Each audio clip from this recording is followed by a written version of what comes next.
بسم اللہ الرحمن الرحیم۔ السلام علیکم۔ موسیٰ علیہ السلام اور دوڑنے والے پتھر کا واقعہ۔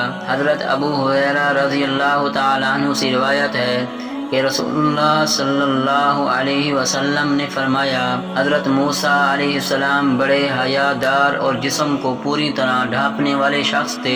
ان کی شرم و حیا کے سبب کوئی ان کا بدن نہیں دیکھ سکتا تھا۔ انہیں ایذا پہنچانے کے لیے بنی اسرائیل کے کچھ افراد نے کہا، آپ اپنے بدن کا اس قدر پردہ کسی عیب یا جلدی بیماری مثلاً برس یا فتق کی وجہ سے کرتے ہیں۔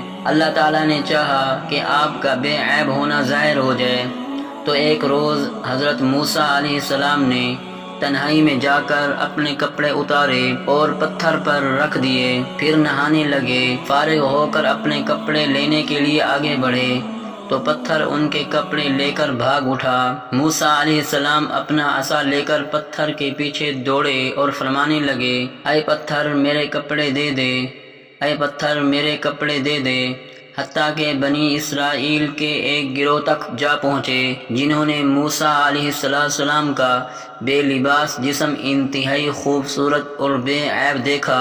اس طرح اللہ تعالیٰ نے آپ کو ان کے لگائے ہوئے الزام سے بری فرما دیا۔ اس وقت پتھر ٹھہر گیا۔